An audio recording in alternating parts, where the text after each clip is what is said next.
ನಮಸ್ತೆ, ಶುಭ ಮಧ್ಯಾಹ್ನ ಪ್ರೀತಿಯ ವಿದ್ಯಾರ್ಥಿಗಳಿಗೆ, ಶಾಲಾ ಶಿಕ್ಷಕರಿಗೆ ಹಾಗೂ ಶಾಲಾ ಸಿಬ್ಬಂದಿ ವರ್ಗದವ್ರಿಗೆ ನಿಮ್ಮೆಲ್ಲರಿಗೂ ವಿದ್ಯಾಶಕ್ತಿಯ ವಿಜ್ಞಾನದ ತರಗತಿಗೆ ಆತ್ಮೀಯವಾದಂತಹ ಸ್ವಾಗತ. ನಾನು ನಿಮ್ಮ ವಿಜ್ಞಾನದ ಶಿಕ್ಷಕಿ ಅಶ್ವಿತಾ ಮಲ್ನಾಡ್. ಪ್ರಿಯ ವಿದ್ಯಾರ್ಥಿಗಳೇ, ನಾನಿವತ್ತು ಪಾಠವನ್ನ ಮಾಡ್ಲಿಕ್ಕಿಂತ ಮುಂಚೆ ನಿಮ್ಮೆಲ್ಲರಿಗೂ ಗೊತ್ತಿರೋ ಹಾಗೆ ಹಿಂದಿನ ಕ್ಲಾಸ್ನಲ್ಲಿ ನಾವೇನು ವಿಷಯಗಳ ಬಗ್ಗೆ ಡಿಸ್ಕಸ್ ಮಾಡಿದ್ವಿ ಅದ್ರ ಬಗ್ಗೆ ಒಂದು ಪುನರಾವರ್ತನೆ, ಒಂದು ರಿವಿಷನ್ ಅನ್ನ ಮಾಡ್ತಾ ಇದ್ವಿ, ಚಿಕ್ಕ ರೀಕ್ಯಾಪ್ ಅನ್ನ ಮಾಡ್ತಾ ಇದ್ವಿ. ಆದ್ರೆ ಇಲ್ಲಿ ರೀಕ್ಯಾಪ್ ಜೊತೆಗೆ ಇವತ್ತು ಒಂದು ವಿಶೇಷವಾದಂತಹ ದಿನ. ಯಾವ ದಿನ ಇವತ್ತು? ಶುಕ್ರವಾರ ಮೇಡಮ್. ಶ್ರಾವಣ ಮಾಸದ ಮೊದಲನೇ ಶುಕ್ರವಾರ ಬಹಳ ವಿಶೇಷ ನಮ್ಮ ಪಾಲಿಗೆ ಅಂತ ನೀವ್ ಹೇಳ್ತಿರ್ಬಹುದು. ಇದು ಬರೀ ನಮ್ಮ ಸನಾತನ ಧರ್ಮದ ಪ್ರಕಾರವಾಗೂ ಮಾತ್ರ ಅಲ್ಲ. ಇವತ್ತಿನ ಡೇಟ್ ನೋಡೋದಾದ್ರೆ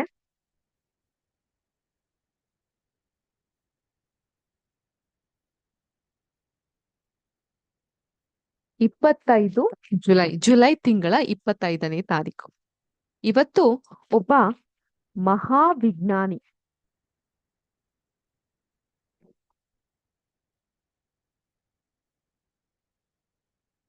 ನಮ್ಮ ಒಂದು ವಿಜ್ಞಾನಕ್ಕೆ, ಎಸ್ಪೆಷಲಿ ರಾಸಾಯನಿಕ ವಿಜ್ಞಾನ ಅಂದ್ರೆ ಕೆಮಿಕಲ್ ಸೈನ್ಸ್,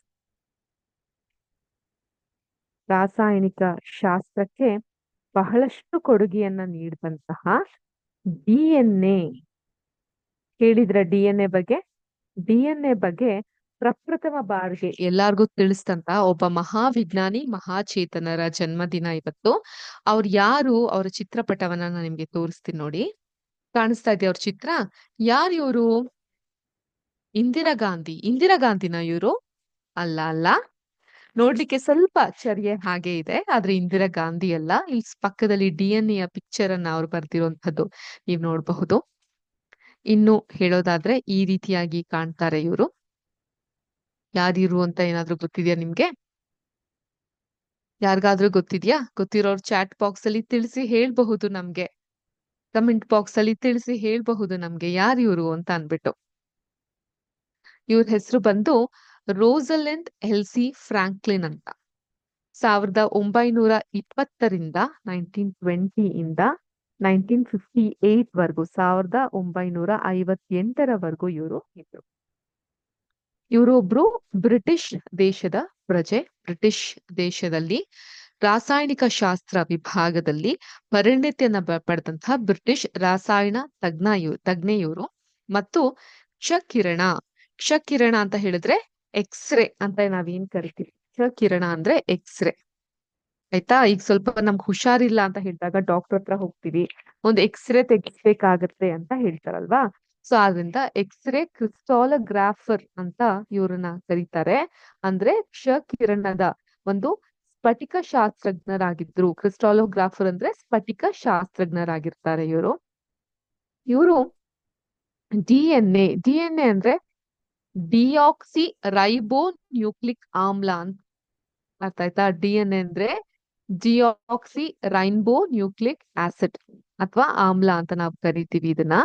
ಸೊ ಇದರ ಕುರಿತು ಬಹಳಷ್ಟು R&D ಅಂದ್ರೆ ರಿಸರ್ಚ್ ಅಂಡ್ ಡೆವಲಪ್ಮೆಂಟ್ ಮಾಡಿದಂತಹವರು. ಜೊತೆಗೆ RNA ಅನ್ನೋಂಥ ಒಂದು ಆಸಿಡ್ ಇದೆ, ಅಂದ್ರೆ ರೈಬೋ ನ್ಯೂಕ್ಲಿಕ್ ಆಮ್ಲ. RNA DNA ತರಾನೇ ಇರುತ್ತೆ. ಮತ್ತೆ ವೈರಸ್ಗಳ, ಕಲ್ಲಿದ್ದಲು ಮತ್ತು ಗ್ರಾಫೈಟ್ ನ ಆಣ್ವಿಕ ರಚನೆಗಳನ್ನ ಅರ್ಥ ಮಾಡ್ಕೊಳ್ಲಿಕ್ಕೆ ಅವರು ಬಹಳ ಪ್ರಮುಖವಾದಂತಹ ಕೆಲಸವನ್ನ ಮಾಡಿದ್ದಾರೆ. ಇನ್ನು ಇವರು 1941ರಲ್ಲಿ 1941ರಲ್ಲಿ ಕೇಂಬ್ರಿಡ್ಜ್ ನ ನ್ಯೂನ್ಯಾಮ್ ಕಾಲೇಜಿನಿಂದ ನೈಸರ್ಗಿಕ ವಿಜ್ಞಾನದಲ್ಲಿ ಪದವಿಯನ್ನ ಪಡಿತಾರೆ. 1945ರಲ್ಲಿ ಕೇಂಬ್ರಿಡ್ಜ್ ಇಂದ ಭೌತಿಕ ರಸಾಯನ ಶಾಸ್ತ್ರಜ್ಞದಲ್ಲಿ PhD ಯನ್ನ ಪಡಿತಾರೆ. ಜೊತೆಗೆ ನಂತರದಲ್ಲಿ ಇವರು ಸಂಶೋಧನಾ ವಿಭಾಗದಲ್ಲಿ ಬಹಳಷ್ಟು ಸಂಶೋಧನೆ, ಎಸ್ಪೆಷಲಿ DNA ಸಂಬಂಧಪಟ್ಟಂತಹ ಸಂಶೋಧನೆಗಳನ್ನ ಮಾಡ್ತಾ ಹೋಗ್ತಾರೆ.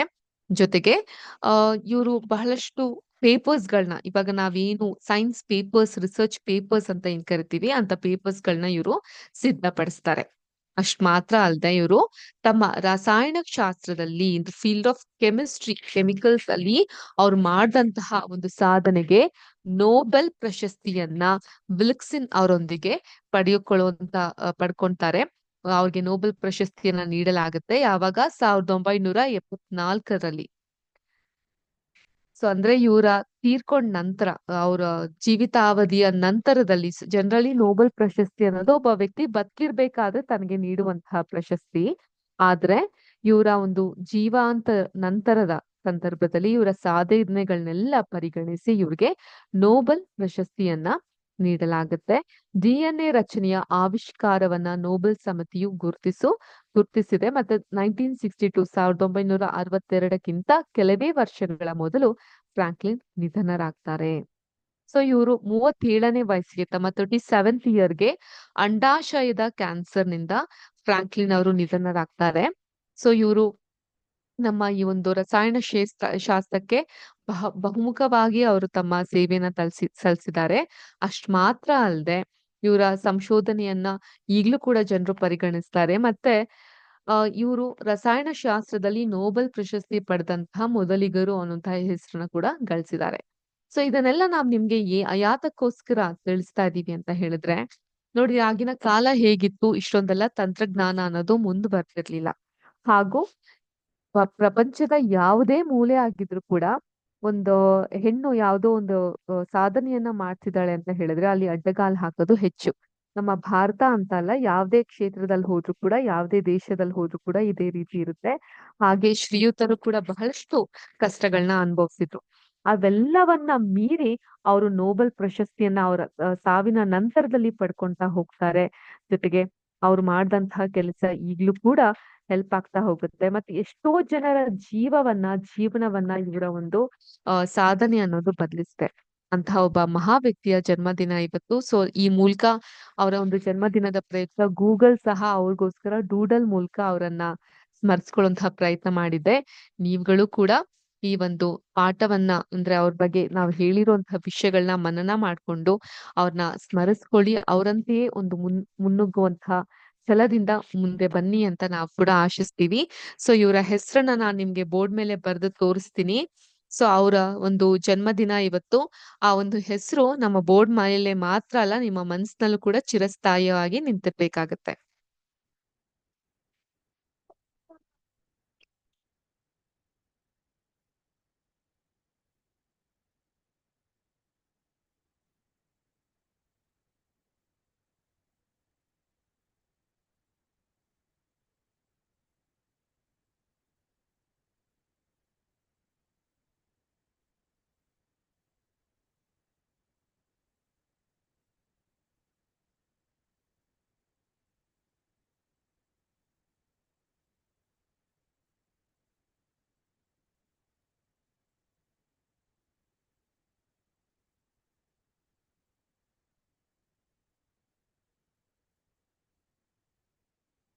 ಸ್ಕ್ರೀನ್ ಶೇರ್ ಮಾಡಿದಾಗ ಒಬ್ಬ ವ್ಯಕ್ತಿಯ ಚಿತ್ರವನ್ನ ಕಂಡ್ರಲ್ಲ, ಅವರೇ ರೋಸಲೆಂಡ್ ಎಲ್ಸಿನ್ ಫ್ರಾಂಕ್ಲಿನ್. ಇವರು ಬ್ರಿಟಿಷ್ ರಸಾಯನ ಕ್ಷೇತ್ರದ ರಸಾಯನ ತಜ್ಞೆ ಇವರು. ಸೊ 1958ರಲ್ಲಿ ಇವರು ಇಹಲೋಕವನ್ನ ತ್ಯಜಿಸ್ತಾರೆ. ಇವರು ಸಾವಿನ ನಂತರ ಇವ್ರಿಗೆ ನೋಬೆಲ್ ಪ್ರಶಸ್ತಿ ಸಿಗುತ್ತೆ ಅವರ ಒಂದು ಕೆಮಿಸ್ಟ್ರಿ ಫೀಲ್ಡ್ ನಲ್ಲಿ. ಓಕೆ, ಇವ್ರ ಹೆಸರು ರೋಸಲೆಂಡ್ ಎಲ್ಸಿ ಫ್ರಾಂಕ್ಲಿನ್. ನೋಟ್ ಮಾಡ್ಕೊಂಡ್ರ? ಒಂದು ವಿಶೇಷವಾದಂತ ಮಾಹಿತಿ ನಿಮ್ಗೆ ಸಿಕ್ತು ಅಂತ ನಾವು ಭಾವಿಸ್ತೀವಿ. ನಾವು ಬ್ಯಾಕ್ ಟು ನಮ್ಮ ಕ್ಲಾಸ್, ನಮ್ಮ ಚಾಪ್ಟರ್. ಸೊ ಯಾವ ಒಂದು ಪಾಠದ ಬಗ್ಗೆ ನಾವು ಮಾತಾಡ್ತಾ ಇದ್ವಿ ಮಕ್ಕಳೇ, ನೆನ್ಪಿದ್ಯಾ? ಸೊ ಎಲ್ಲಿದ್ವಿ ನಾವು? ಇಲ್ಲ ಮ್ಯಾಮ್, ನಾವು ಸದ್ಯಕ್ಕೆ ಬ್ರಿಟನ್ ರಾಜ್ಯದ ಕೆಮಿಕಲ್ ವಿಭಾಗದ ತಜ್ಞೆ ರೋಸಲೆಂಡ್ ಎಲ್ಸಿ ಫ್ರಾಂಕ್ಲಿನ್ ಇಲ್ಲೇ ಇದೀವಿ ಅಂತ ನೀವು ಹೇಳ್ತಿರಬಹುದು. ನಾವು ಸಸ್ಯಗಳಲ್ಲಿ ಪೋಷಣೆ ಈ ಒಂದು ಪಾಠದ ಕುರಿತು ನಮ್ಮ ಒಂದು ಪಠ್ಯ ಪುಸ್ತಕದಲ್ಲಿ ಇರುವಂತಹ ಪಾಠವನ್ನ ನಾವು ಕಲಿತಾ ಇದ್ವಿ.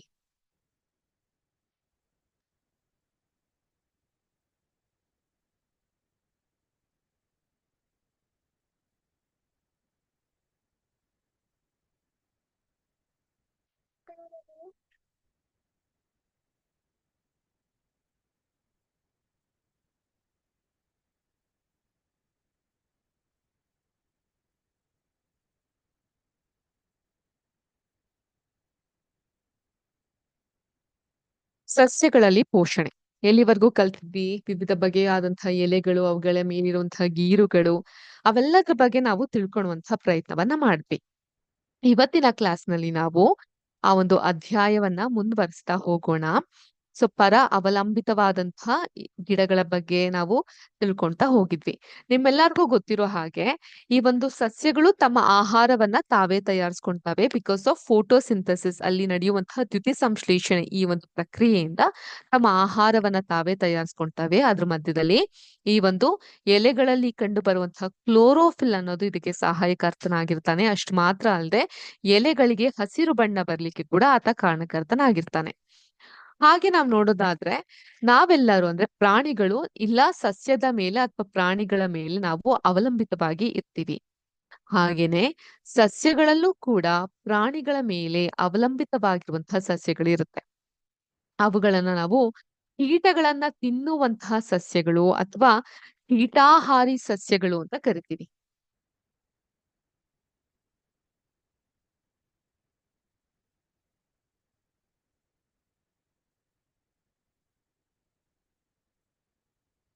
ಇದನ್ನ ಇಂಗ್ಲಿಷ್ ನಲ್ಲಿ ಹೇಳೋದಾದ್ರೆ ಇನ್ಸೆಕ್ಟಿವರಸ್ ಪ್ಲಾಂಟ್ ಅಂತ ಕರಿತೀವಿ.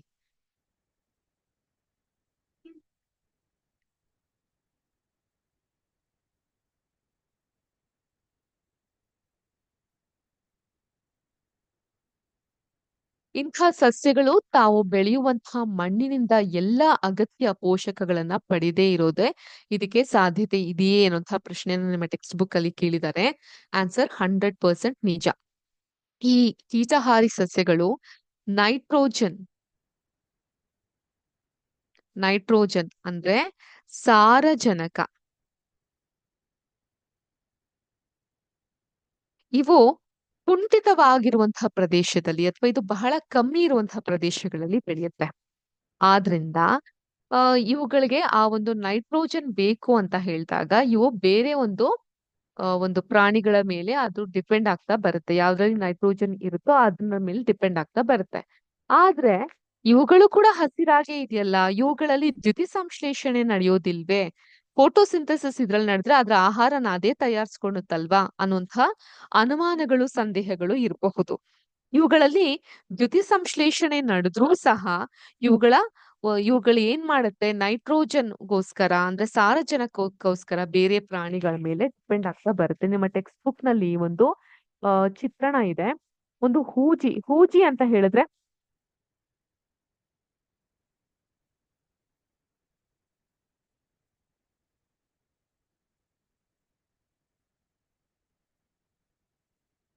ಹೂಜಿ ಅಂತ ಹೇಳಿದ್ರೆ ಏನು? ಜಗ್ ಅಂತೀವಿ ಇಂಗ್ಲಿಷ್ ನಲ್ಲಿ. ಅರ್ಥ ಆಯ್ತಾ? ಸೊ ಒಂದು ಹೂಜಿಯ ಆಕಾರದಲ್ಲಿ ಇದಿರುತ್ತೆ. ಇದ್ರ ಮೇಲೆ ಒಂದು ಮುಚ್ಚಳವನ್ನ ಸಹ ನಾವು ನೋಡಬಹುದು. ಸೊ ಇದು ಯಾವ ರೀತಿ ಇರುತ್ತೆ ಅಂತ ಇನ್ನು ಸಂಕ್ಷಿಪ್ತವಾಗಿ ನೀವು ನೋಡೋದಾದ್ರೆ ಅದಕ್ಕೆ ಸಂಬಂಧಪಟ್ಟಂತ ಇಮೇಜಸ್ ಅನ್ನ ನಾನು ನಿಮ್ಗೆ ತೋರಿಸ್ತೇನೆ.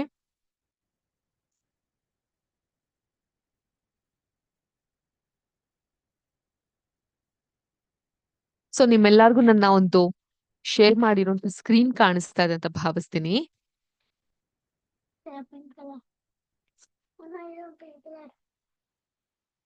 ಇಲ್ಲಿ ಏನಾಗ್ತಾ ಇದೆ ಒಂದು ಹೂಜಿಯ ರೀತಿಯಾದಂತಹ ಒಂದು ಜಗ್ ರೀತಿಯಾದಂತಹ ಒಂದು ಪಿಕ್ಚರ್ ನ ನೋಡಬಹುದು. ಅದಕ್ಕೆ ಇದನ್ನ ನಾವು ಪಿಕ್ಚರ್ ಪ್ಲಾಂಟ್ ಅಂತ ಸಹ ಕರಿತೀವಿ. ಇನ್ಸೆಕ್ಟಿವರಸ್ ಪ್ಲಾಂಟ್ ನ ಪಿಕ್ಚರ್ ಪ್ಲಾಂಟ್ ಅಂತ ಸಹ ಕರಿತೀವಿ. ಯಾಕಂದ್ರೆ ಇದೊಂದು ಹೂಜಿಯ ರೀತಿಯಲ್ಲಿ ಜಗ್ ರೀತಿಯಲ್ಲಿ ಕಾಣಬಹುದು.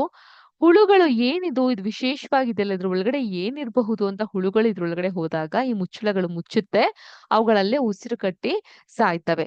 ಯಾಕೆ ಈ ರೀತಿ ಮಾಡುತ್ತೆ? ಇದು ಕೂಡ ಹಸಿರಾಗೇ ಇದೆಯಲ್ಲ. These are also in green colour. Photosynthesis ಮೂಲಕ ದ್ಯುತಿ ಸಂಶ್ಲೇಷಣೆ ಮೂಲಕ ತಮ್ಮ ಆಹಾರವನ್ನ ತಾವೇ ತಯಾರಿಸ್ಕೊಳ್ಬಹುದಲ್ಲ ಅಂತ ಇದ್ದಾಗ್ಲೂ ನಮ್ಗೆ ಏನಾಗುತ್ತೆ ಇಲ್ಲಿ ಇದು ಸಾರಜನಕ ನೈಟ್ರೋಜನ್ ಬಹಳ ಕಡಿಮೆ ಇರುವಂತಹ ಪ್ರದೇಶಗಳಲ್ಲಿ ಬೆಳೀತಾ ಇರೋದ್ರಿಂದ ಇದಕ್ಕೆ ನೈಟ್ರೋಜನ್ ಅಥವಾ ಸಾರಜನಕದ ಅವಶ್ಯಕತೆ ಇರುತ್ತೆ.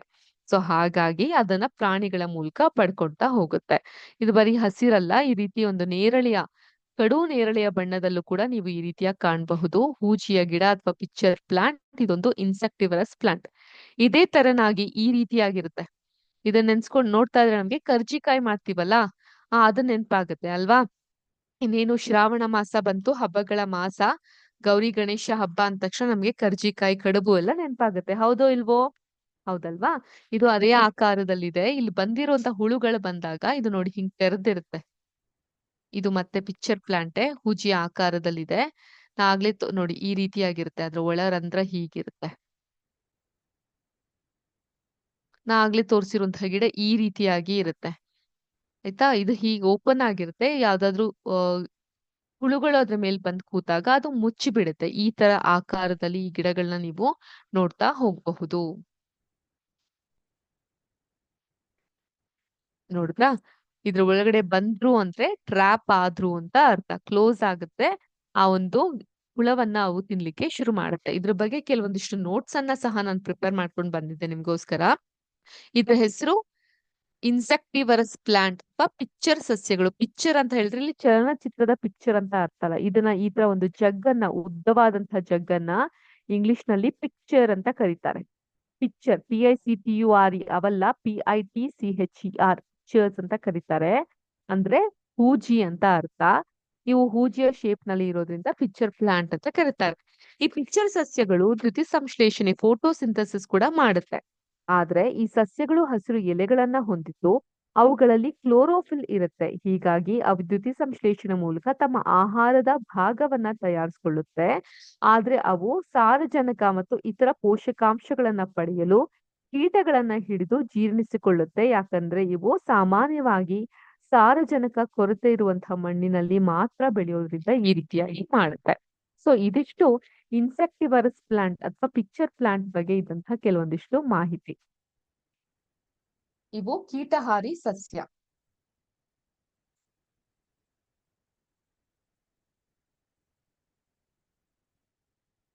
ನೆಕ್ಸ್ಟ್ ನಾವು ಕೊಳೆ ತಿನಿಗಳು ಬಗ್ಗೆ ತಿಳ್ಕೊಂತಾ ಹೋಗೋಣ.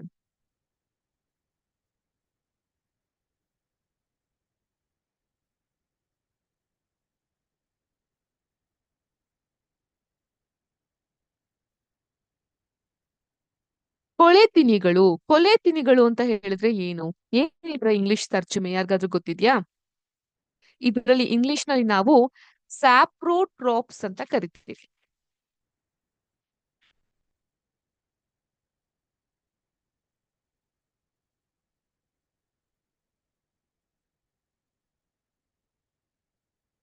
ಏನ್ ಹಂಗಂದ್ರೆ, ಈಗ ಶ್ರಾವಣ ಮಾಸ ಅಲ್ವಾ? ಶ್ರಾವಣ ಮಾಸ ಅಂದ್ರೆ ಒಂದು ಹಬ್ಬಗಳ ಮಾಸ. ಇನ್ನೊಂದು ಅಂದ್ರೆ ಶ್ರಾವಣ ಮಾಸದಲ್ಲಿ ಸಾಮಾನ್ಯವಾಗಿ ಮಾಂಸಾಹಾರವನ್ನ ತ್ಯಜಿಸ್ಬಿಡ್ತಾರೆ. ತಿನ್ಲಿಕ್ ಹೋಗಲ್ಲ. ಸೊ ಅವಾಗ ಏನಾಗುತ್ತೆ, ಬಹಳಷ್ಟು ಆಪ್ಷನ್ ಏನ್ರಲ್ಲಿ ಇರುತ್ತೆ? ನಿಮ್ ಸ್ಕೂಲಲ್ಲೂ ಕೂಡ ಮೊಟ್ಟೆನ ನಿಲ್ಸ್ಬಿಟ್ಟಿದಾರಾ, ಕೊಡ್ತಿದಾರಾ? ಕೊಡ್ತಿದಾರೆ ಮೇಡಮ್. ನಾವ್ ತಿನ್ನೋದ್ ಬೇಡ್ವಾ? ಬೆಳೆಯೋ ಮಕ್ಳು ನಾವು ಚೆನ್ನಾಗ್ ತಿನ್ಬೇಕು, ಹೌದಲ್ವಾ? ಮುಂದಿನ ಕ್ಲಾಸ್ಗಳಲ್ಲಿ ಅದ್ರ ಬಗ್ಗೆನೇ ಮಾತಾಡ್ತೀವಿ ನಾವು. ನಮ್ಮ ಆರೋಗ್ಯವನ್ನ ಚೆನ್ನಾಗಿ ತಿಂದು ಉಂಡು ದಷ್ಟಪುಷ್ಟವಾಗಿ ಹೇಗ್ ಇಟ್ಕೊಬೇಕು ಅನ್ನೋದ್ರ ಬಗ್ಗೆ. ಎನಿವೇಸ್, ಶ್ರಾವಣ ಮಾಸದಲ್ಲಿ ಆದಷ್ಟು ಎಲ್ಲರೂ ಸಸ್ಯಾಹಾರ, ವೆಜ್ ಊಟವನ್ನೇ ಮಾಡ್ತಾ ಇರ್ತೀವಿ. ಹೀಗಿರ್ಬೇಕಾದ್ರೆ ಏನಾಗತ್ತೆ, ಈ ಒಂದು ವೆಜ್ ಊಟದಲ್ಲಿ ತರಾವರಿಯಾದಂತಹ ಭೋಜನವನ್ನ ತಯಾರಿಸ್ಬೇಕಾಗತ್ತೆ. ಯಾವಾಗ್ಲೂ ಅದೇ ಹುಳಿ ಸಾಂಬಾರು, ಬೇಳೆ ಸಾಂಬಾರು ಮಾಡ್ಲಿಕ್ಕಾಗಲ್ಲ. ಮಸಾಲೆಯ ಪದಾರ್ಥದ ಸಾರನ್ನು ಕೂಡ ಮಾಡ್ಬೇಕು. ಆದ್ರೆ ಏನ್ ಮಾಡೋದು? ಮಸಾಲೆಯ ಪದಾರ್ಥದ ಜೊತೆಗೆ ತರಕಾರಿ ತಿನ್ನೋದ್ಕಿಂತ ಬೇರೆ ತರದಾದಂತಹನ್ನ ತಿಂದ್ರೆ ಬಹಳ ರುಚಿ ಅಂತ ಅನ್ಸುತ್ತೆ. ಸೊ ಅಂತಹ ಸಂದರ್ಭದಲ್ಲಿ ಈ ಪನ್ನೀರ್ ಆಗಿರಬಹುದು, ಅಣಬೆಗಳಾಗಿರಬಹುದು ನಮ್ಮ ಸ್ಮೃತಿ ಪಟಲಕ್ಕೆ ನೆನಪಿಗೆ ಬರುತ್ತೆ. ಹೌದಾ? ಸೊ ಈಗ ನಾನ್ ಮಾತಾಡ್ತಾ ಇರೋದು ಇದೇ ಅಣಬೆಗಳ ಬಗ್ಗೆ. ಈ ಅಣಬೆಗಳು ನಿಮ್ಗೆ ಗೊತ್ತಿರ್ಲಿ, ಅವು ಸ್ಯಾಪ್ರೋಟ್ರಾಪ್ಸ್. ಏನ್ ಮೇಡಮ್ ಸ್ಯಾಪ್ರೋಟ್ರಾಪ್ಸ್ ಅಂದ್ರೆ? ಕೊಳೆ ತಿನಿಗಳು. ಇದು ಕೂಡ ಅರ್ಥ ಆಗಿಲ್ಲ. ಕೊಳೆ ತಿನಿಗಳು ಅಂದ್ರೆ ಏನು? ಮಳೆಗಾಲದಲ್ಲಿ ತೇವಭರಿತವಾದಂತಹ ಮಣ್ಣು ಅಥವಾ ಕೊಳೆಯುತ್ತಿರುವಂತಹ ಮರದ ತುಂಡಿನ ಮೇಲೆ ಬೆಳೆಯುವಂತಹ ಛತ್ರಿಯಂತಿರುವ ಗುಚ್ಚಗಳನ್ನ ನಾವು ನೋಡಿರ್ತೀವಿ. ಹೌದಾ?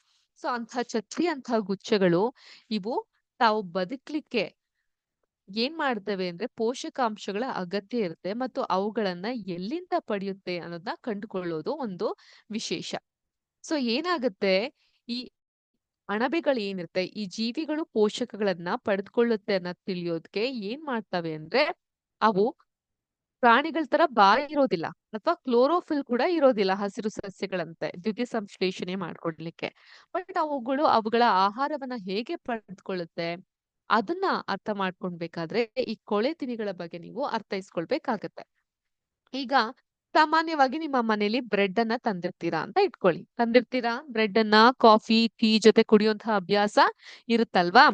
ಸೊ ನಿಮ್ಗೆ ಕಾಫಿ ಟೀ ಅಭ್ಯಾಸ ಇದ್ಯಾ? ಯಾಕ್ರಪ್ಪ ಇಷ್ಟು ಚಿಕ್ಕ ಮಕ್ಳಿಗೆ ಯಾಕೆ ಬೇಕು ಕಾಫಿ, ಚಹಾ, ಹಾಲ್ ಕುಡಿಬಾರ್ದಾ? ಹ್ಮ್ ಸೊ ಕಾಫಿ ಚಹಾದಲ್ಲಿ ಕೆಫೈನ್ ಅನ್ನುವಂತಹ ಅಂಶ ಇರುತ್ತೆ.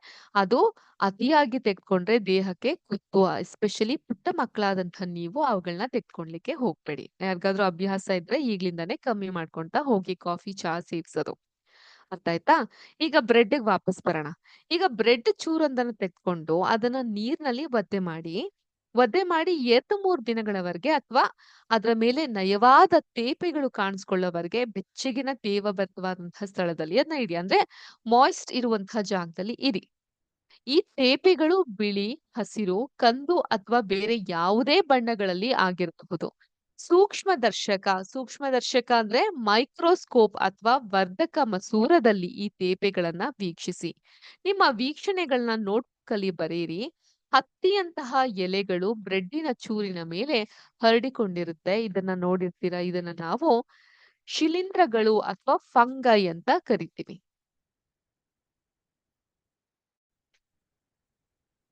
ಗೊತ್ತಾಯ್ತಾ? ನಾವದನ್ನ ಶಿಲೀಂಧ್ರಗಳು ಅಥವಾ ಫಂಗೈ ಅಂತ ಕರಿತೀವಿ. ಈಗ ಒಂದ್ ಕಡೆ ಅಣಬೆ, ಇನ್ನೊಂದ್ ಕಡೆ ಫಂಗೈ.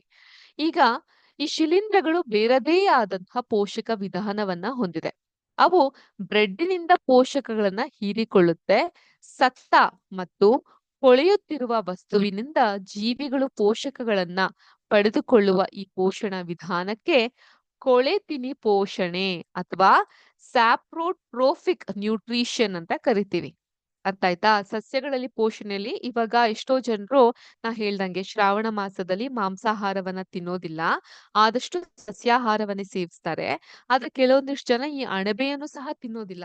ಏಯಪ್ಪಾ ಬೇಡ ಅಣಬೆಗಳು ತಿನ್ನೋದಿಲ್ಲ. ಯಾಕಂದ್ರೆ ಅದು ವೆಜ್ಜಾ, ನಾನ್ ವೆಜ್ಜಾ ಅನ್ನುವಂಥ ಕನ್ಫ್ಯೂಷನ್ ಜನರಲ್ಲಿ ಇರುತ್ತೆ. ಬಟ್ ಈಗ ನಿಮ್ಗೆ ವಿಜ್ಞಾನದ ವಿದ್ಯಾರ್ಥಿಗಳಾಗಿ ಅರ್ಥ ಆಗಿರುತ್ತೆ. ಅಣಬೆಗಳುಗೆ ಬಾಯಿರೋದಿಲ್ಲ. ಅದು ಯಾವುದೇ ಪ್ರಾಣಿ ಅಥವಾ ಪಕ್ಷಿಗಳನ್ನ ತಿನ್ಲಿಕ್ ಹೋಗಲ್ಲ. ಆದ್ರೆ ಇದು ಯಾವ ರೀತಿ ತನ್ನ ಆಹಾರವನ್ನ ಪಡ್ಕೊಳ್ಳುತ್ತೆ ಅಂತ ಹೇಳಿದ್ರೆ, ಆಲ್ರೆಡಿ ಸತ್ ಹೋಗಿರೋ ಅಥವಾ ಕೊಳಿತಾ ಇರುವಂತಹ ವಸ್ತುವಿನಿಂದ ಈ ಜೀವಿಗಳು ತಮ್ಮ ಪೋಷಕಾಂಶಗಳನ್ನ ಪಡ್ಕೊಳ್ಳುತ್ತೆ. ಅದಕ್ಕೆ ಇವುಗಳನ್ನ ಕೊಳೆತಿನಿಗಳ ಪೋಷಣೆ ಅಥವಾ ಸ್ಯಾಪ್ರೋಟ್ರೋಫಿಕ್ ನ್ಯೂಟ್ರಿಷನ್ ಅಂತ ಕರಿತೀವಿ. ಈ ಕೊಳೆತಿನಿ ಪೋಷಣ ವಿಧಾನ ಅನುಸರಿಸುವಂತಹ ಜೀವಿಗಳಿಗೆ ಕೊಳೆತಿನಿಗಳು ಅಥವಾ ಸ್ಯಾಪ್ರೋಟ್ರೋಪ್ಸ್ ಅಂತ ಕರಿತೀವಿ.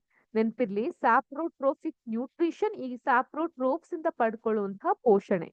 ಕೊಳೆತಿನಿಗಳ ಪೋಷಣೆಯನ್ನ ಪಡ್ಕೊಳ್ತಾ ಹೋಗುತ್ತೆ. ಸೊ ಈ ಪದಗಳನ್ನೆಲ್ಲ ನೆನ್ಪಿಟ್ಕೊಳೋದು ನೀವು ಅವಶ್ಯಕ. ಅರ್ಥ ಆಯ್ತಾ? ಬಿಸಿ ಅಥವಾ ಆರ್ದ್ರ ಹವಾಮಾನದಲ್ಲಿ ತುಂಬಾ ಸಮಯದವರೆಗೆ ಇಟ್ಟಿರುವಂತಹ ಉಪ್ಪಿನಕಾಯಿ ಆಗಿರಬಹುದು, ಚರ್ಮ ಆಗಿರಬಹುದು, ಬಟ್ಟೆ ಮತ್ತು ಇತರ ವಸ್ತುಗಳ ಮೇಲೆ ಕೂಡ ಶಿಲೀಂಧ್ರ ಬೆಳೆಯೋದನ್ನ ನೀವು ಕಂಡಿರಬಹುದು. ಆದ್ರೆ ಮಳೆಗಾಲದಲ್ಲಿ ಅವು ಅನೇಕ ಬಗೆಯ ವಸ್ತುಗಳನ್ನ ಹಾಳು ಮಾಡುತ್ತೆ. ನಿಮ್ಮ ಮನೆಯಲ್ಲಿ ಶಿಲೀಂಧ್ರಗಳಿಂದ ಆಗುವ ಅಪಾಯಗಳ ಬಗ್ಗೆ ನಿಮ್ಮ ಪೋಷಕರನ್ನ ಕೇಳಿ ನೀವು ತಿಳ್ಕೊಳ್ಬಹುದು. ಈ ಶಿಲೀಂಧ್ರ ಅಂದ್ರೆ ಫಂಗಸ್ ಇಂದ ಏನೇನ್ ತೊಂದ್ರೆ ಉಂಟಾಗತ್ತೆ ಅಂತ.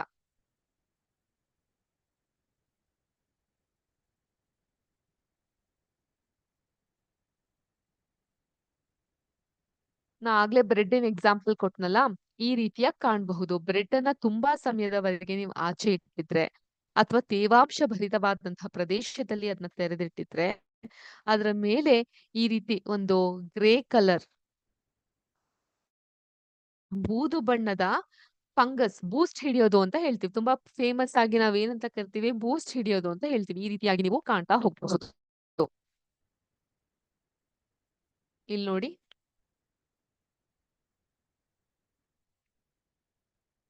ನಿಮ್ಮ ಟೆಕ್ಸ್ಟ್ ಬುಕ್ ನಲ್ಲಿ ಹೇಳಿರೋ ಹಾಗೆ ಬಿಳಿಯ ಬಣ್ಣದ ಹತ್ತಿಯಂತಹ ಫಂಗಸ್ ಅನ್ನ ಕೂಡ ನೀವು ಇಲ್ಲಿ ನೋಡ್ತಾ ಹೋಗಬಹುದು. ಈ ರೀತಿಯಾಗಿರುತ್ತೆ. ಒಂದು ಫಂಗಸ್ ಅಥವಾ ಶಿಲೀಂಧ್ರವನ್ನ ನಾವು ಮೈಕ್ರೋಸ್ಕೋಪ್ ಸೂಕ್ಷ್ಮ ದರ್ಶಕದ ಅಡಿಯಲ್ಲಿ ವೀಕ್ಷಿಸಿದಾಗ ಅದು ಈ ರೀತಿಯಾಗಿ ಕಾಣುತ್ತೆ. ಸೊ ಕೆಲವ್ರಿಗೆ ಈ ನಿದ್ದೆ ಸರಿಯಾಗಿ ಬರ್ತಾ ಇರೋದಿಲ್ಲ.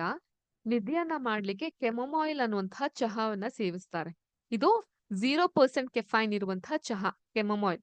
ಆ ಕೆಮೊಮಾಯಿಲ್ ಹೂಗಳು ಇದೇ ರೀತಿ ಕಾಣುತ್ತೆ. ಸೊ ಆ ತರಾನೇ ಕಾಣಿಸ್ತಾ ಇದೆ. ಈ ಸೂಕ್ಷ್ಮ ದರ್ಶಕದ ಅಡಿಯಲ್ಲಿ ಕಾಣುವಂತಹ ಫಂಗಸ್ ಅಥವಾ ಶಿಲೀಂಧ್ರಗಳು. ಈ ರೀತಿಯಾಗಿ ನೋಡಬಹುದು ಶಿಲೀಂಧ್ರಗಳನ್ನ. ಇನ್ನು ನೋಡಿ, ಕೊಳೆತಂತಹ ಪ್ರದೇಶದಲ್ಲಿ ಬೆಳೆಯುವಂತಹ ಹೂಗಳಿವು. ಇವುಗಳನ್ನ ಕಲ್ಲು ಹೂವು ಅಂತ ಕರಿತೀವಿ ನಾವು. ಇದ್ರ ಬಗ್ಗೆ ಸಹ ನಾವು ತಿಳ್ಕೊಂತ ಹೋಗೋಣ. ಬಟ್ ಈಗ ಸದ್ಯಕ್ಕೆ ಕೊಳೆ ತಿಮಿಗಳು ಅಥವಾ ಸ್ಯಾಪ್ರೋಟ್ರೋಪ್ಸ್ ಬಗ್ಗೆ ನಿಮ್ಗೆ ಅರ್ಥ ಆಗಿರಬಹುದು. ಕೆಲವೊಂದಿಷ್ಟು ಜನ ಅಣಬೆ ಅಂದ್ರೆ ಮೂಗು ಮುರಿಯೋದು ಕೂಡ ಇದೇ ಕಾರಣಕ್ಕೆ. ಅವು ಬೇಡದೇ ಇರುವಂತಹ ಗಲೀಜಾದಂತಹ ವಸ್ತುಗಳ ಮೇಲೆ ಬೆಳೆಯುತ್ತೆ ಅನ್ನೋವಂತಹ ಒಂದು ಯೋಚನೆ ಕೂಡ ಕೆಲವೊಂದಿಷ್ಟು ಜನಕ್ಕೆ ಇರುತ್ತೆ. ಈಗ ಇದಿಷ್ಟು ಶಿಲೀಂಧ್ರಗಳು ಹಾಗೂ ಅಣಬೆಗಳ ಬಗ್ಗೆ ನಮ್ಗೆ ತಿಳಿದಿರುವಂತಹ ವಿಷಯ ಆಯ್ತು.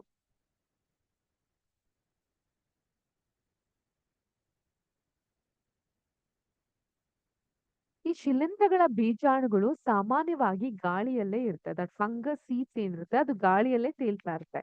ಒದ್ದೆಯಾದ ಮತ್ತು ಬೆಚ್ಚಗಿನ ವಸ್ತುಗಳ ಮೇಲೆ ಬಿದ್ದಾಗ ಅವು ಮೊಳಕೆಯೊಡೆಯುತ್ತೆ ಮತ್ತು ಬೆಳೆಯುತ್ತೆ ಮತ್ತು ನಮ್ಮ ವಸ್ತುಗಳು ಹಾಳಾಗದಂತೆ ಹೇಗೆ ರಕ್ಷಿಸಬಹುದು ಅನ್ನೋದನ್ನ ಕೂಡ ನಾವು ಕಂಡ್ಕೊಳ್ಬೇಕಾಗತ್ತೆ. ಯಾಕಂದ್ರೆ ಅದು ತುಂಬಾ ಒಂಥರ ಅಸಹ್ಯಕಾರಿ ಅಂಶ ಅಲ್ವಾ? ಈ ರೀತಿ ಒಂದು ಫಂಗಸ್ ಬೆಳೀತಾ ಇದೆ. ಯಾರಾದ್ರೂ ಇಷ್ಟಪಡ್ತಾರಾ? ಫಂಗಸ್ ಅನ್ನ ಉಂಟಾಗಿರುವಂತಹ ಆಹಾರವನ್ನ ಎಷ್ಟೇ ಹಸಿವಿದ್ರು ತಿನ್ಬೇಕು ಅಂತ ಯಾರಾದ್ರೂ ಬಯಸ್ತಾರಾ? ಇಲ್ಲ ಅಲ್ವಾ? ಹಾಗಾಗಿ ಈ ಶಿಲೀಂಧ್ರಗಳಿಂದ ಹೇಗೆ ನಮ್ಮನ್ನ ನಾವು ರಕ್ಷಿಸ್ಕೊಳ್ಬೇಕು ಅನ್ನೋದು ಕೂಡ ನಾವು ಅರ್ಥ ಮಾಡ್ಕೊಬೇಕಾಗುತ್ತೆ. ಕೆಲವು ಜೀವಿಗಳು ಒಟ್ಟಾಗಿ ಜೀವಿಸುತ್ತೆ ಮತ್ತು ಆಶ್ರಯ ಹಾಗೂ ಪೋಷಕಗಳನ್ನ ಹಂಚಿಕೊಳ್ಳುತ್ತೆ. ಈ ಸಂಬಂಧಕ್ಕೆ ಸಹಜೀವನ ಅಂತ ಕರೀತಾರೆ.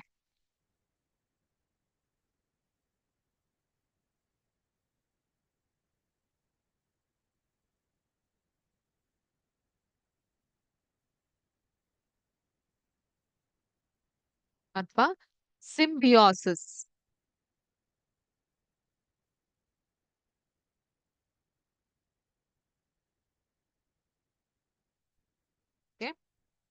ಉದಾಹರಣೆಗೆ ಕೆಲವೊಂದಿಷ್ಟು ನಿರ್ದಿಷ್ಟ ಶಿಲೀಂಧ್ರಗಳು ಮರಗಳ ಬೇರುಗಳಲ್ಲಿ ವಾಸಿಸುತ್ತೆ.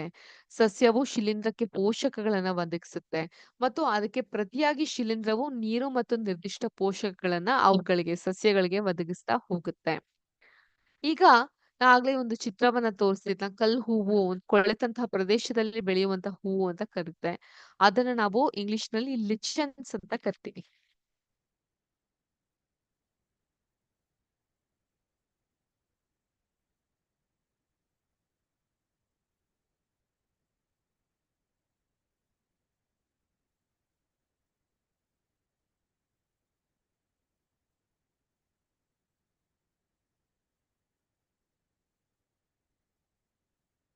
ಕಲ್ಲು ಹೂವು ಅಥವಾ ಲಿಚೆನ್ಸ್ ಅಂತ ಕರಿತೀವಿ. ಈ ಕಲ್ಲು ಹೂಗಳು ಏನ್ ಮಾಡುತ್ತೆ? ಇವು ಕ್ಲೋರೋಫಿಲ್ ಹೊಂದಿರುವಂತಹ ಶೈವಲ. ಶೈವಲ ಅಂದ್ರೆ ಶೈವಲ ಅಂದ್ರೆ ಆಲ್ಗೆ ಅಂತ. ಗೊತ್ತಾಯ್ತಾ? ಈ ಒಂದು ಶೈವಲ ಆಲ್ಗೆಯಲ್ಲಿ ಕ್ಲೋರೋಫಿಲ್ ಅಂಶ ಇರುತ್ತೆ. ಮತ್ತು ಸಹವರ್ತಿಯಾದಂತಹ ಶಿಲೀಂಧ್ರ ಜೊತೆಯಾಗಿ ವಾಸಿಸುತ್ತೆ. ಈ ಶಿಲೀಂಧ್ರವು ಆಶ್ರಯ, ನೀರು ಮತ್ತು ಖನಿಜಗಳನ್ನ ಶೈವಲ್ಯಕ್ಕೆ ಒದಗಿಸುತ್ತೆ ಮತ್ತು ಅದಕ್ಕೆ ಪ್ರತಿಯಾಗಿ ಶೈವಲವು ಆಹಾರವನ್ನ ತಯಾರಿಸಿ ಶಿಲೀಂಧ್ರಕ್ಕೆ ಒದಗಿಸುತ್ತೆ. ಏನ್ ಬ್ಯೂಟಿಫುಲ್ ಅಂಡರ್ಸ್ಟ್ಯಾಂಡಿಂಗ್ ನೋಡಿ ನೇಚರ್ ಮಧ್ಯೆ. ಈ ಶೈವಲವು ಆಹಾರ ತಯಾರಿಸುತ್ತಂತೆ. ಆಹಾರ ತಯಾರಿಸಕ್ಕೆ ಬೇಕಾದಂತಹ ಆಶ್ರಯ, ನೀರು ಮತ್ತು ಖನಿಜಗಳನ್ನ ಈ ಶೈವಲ ಒದಗಿಸುತ್ತೆ. ಅದನ್ನ ಪಡೆದಂತಹ ಈ ಶಿಲೀಂಧ್ರಗಳು ಅವುಗಳಿಗೆ ಪ್ರತಿಯಾಗಿ ಆಶ್ರಯ, ನೀರು ಮತ್ತು ಖನಿಜಗಳನ್ನ ನೀಡ್ತಾ ಹೋಗುತ್ತೆ. ಈಗ ಪೋಷಕಗಳು ಮಣ್ಣಿನಲ್ಲಿ ಹೇಗೆ ಪುನರ್ಬಳಕೆ ಆಗುತ್ತೆ ಅನ್ನೋದನ್ನ ನೋಡೋಣ. ಅದಕ್ಕಿಂತ ಮುಂಚೆ ಮೇಡಮ್ ಒಂದ್ಸತಿ ಕಲ್ಲು ಹೂಗಳು ಯಾವ ರೀತಿಯಾಗಿರುತ್ತೆ ಅಂತ ತೋರಿಸಿ ಅಂತ ನೀವು ಕೇಳ್ತಾ ಇದ್ರೆ ನೋಡಿ ಈಗೋ ಇಲ್ಲಿ ಪಿಕ್ಚರ್ ಅನ್ನ ತೋರಿಸ್ತೀನಿ ನಾನು ನಿಮ್ಗೆ.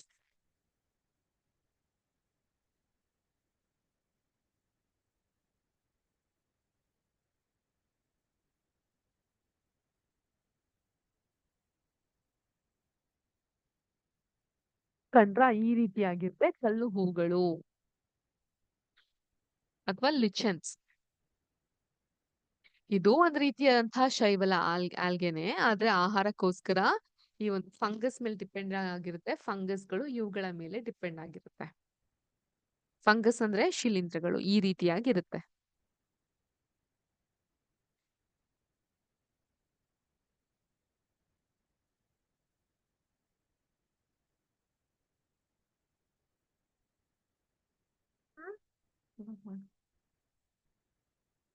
ಕಂಡ್ರಾ ಯಾವ ರೀತಿ ಇದೆ ಅಂತ ಅನ್ಬಿಟ್ಟು.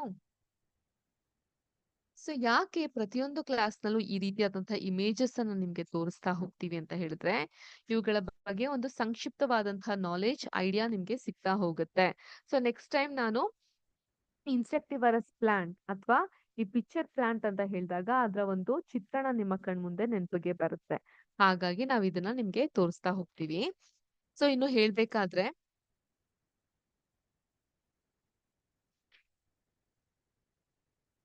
ಇವುಗಳು ಪೋಷಕಗಳು ಮಣ್ಣಿನಲ್ಲಿ ಹೇಗೆ ಪುನರ್ಬಳಕೆ ಆಗುತ್ತೆ ಅಂತ ಹೇಳಿದ್ರೆ, ಗೊಬ್ಬರ ಅಥವಾ ರಸಗೊಬ್ಬರವನ್ನ ನಾವು ರೈತರು ಹೊಲಗಳಿಗೆ ಹರಡೋದ್ನ ಅಥವಾ ತೋಟಗಾರರು ಅವುಗಳನ್ನ ಪಾತಿಗಳಲ್ಲಿ ಅಥವಾ ಕುಂಡಗಳಲ್ಲಿ ಬಳಸೋದನ್ನ ನೀವು ನೋಡಿರ್ತೀರ. ಯಾಕೆ ಹಿಂಗ್ ಮಾಡ್ತಾರೆ ಅನ್ನೋದು ನಿಮ್ಗೆ ಗೊತ್ತಿದ್ಯಾ? ಖನಿಜ ಅಂದ್ರೆ ಮಿನರಲ್ಸ್ ಮತ್ತು ಪೋಷಕಗಳನ್ನ ಸಸ್ಯಗಳು ಮಣ್ಣಿನಿಂದ ಹೀರಿಕೊಳ್ಳುತ್ತೆ ಅಂತ ನಾವು ಕಲ್ತಿದೀವಿ ನಮ್ಮ ಹಳೆ ಕ್ಲಾಸ್ನಲ್ಲಿ. ಆದ್ರಿಂದ ಮಣ್ಣಿನಲ್ಲಿ ಅವುಗಳ ಪ್ರಮಾಣ ಇಳಿಮುಖವಾಗತೊಡಗಿದ್ರೆ, if there is a downfall in this nutrients, ಆಗ ನೈಟ್ರೋಜನ್, ಪೊಟ್ಯಾಷಿಯಂ, ಫಾಸ್ಫರಸ್ ಇತ್ಯಾದಿ ಪೋಷಕಾಂಶಗಳನ್ನ ರಸಗೊಬ್ಬರಗಳನ್ನ ಗೊಬ್ಬರದಲ್ಲಿ ನಾವು ಹಾಕ್ಬೇಕಾಗುತ್ತೆ. ಇದನ್ನ ನಾವು NPK ಅಂತಾನೆ ಬಹಳ ಫೇಮಸ್ ಆಗಿ ಕರಿತೀವಿ. NPK ಅಂದ್ರೆ ನೈಟ್ರೋಜನ್, ಪೊಟ್ಯಾಷಿಯಂ ಹಾಗೂ ಫಾಸ್ಫರಸ್ ಅಂತ ಅರ್ಥ. ಅರ್ಥ ಆಯ್ತಾ? ಸೊ ಇವುಗಳನ್ನ ಸಸ್ಯಗಳಿಗೆ ಹಾಕೋದ್ರಿಂದ ಅಧಿಕವಾದಂತಹ ಇಳುವರಿಯನ್ನ ಕೂಡ ನಾವು ಕಾಣ್ತಾ ಹೋಗಬಹುದು. ನಮ್ಮ ಮುಂದಿನ ಕ್ಲಾಸ್‌ನಲ್ಲಿ ಇದ್ರ ಬಗ್ಗೆ ಇನ್ನಷ್ಟು ಸ್ಥೂಲವಾಗಿ ಅರ್ಥ ಮಾಡ್ಕೊಳ್ಳೋಣ ಅಂತ ಹೇಳ್ತಾ ಇಲ್ಲಿಗೆ ಇವತ್ತಿನ ಕ್ಲಾಸ್ ಅನ್ನು ಮುಗಿಸ್ತಾ ಇದ್ದೀನಿ. ನಮ್ಮ ಮುಂದಿನ ತರಗತಿಯ ಶಿಕ್ಷಕಿಯನ್ನ ನಾನು ಆಹ್ವಾನಿಸ್ತಾ ಇದ್ದೀನಿ. ಎಲ್ಲಾರ್ಗೂ ಶುಭ ದಿನ. ಜೈ ಹಿಂದ್, ಜೈ ಕರ್ನಾಟಕ ಮಾತೆ, ಜೈ ವಿದ್ಯಾಶಕ್ತಿ. ನಮಸ್ಕಾರ.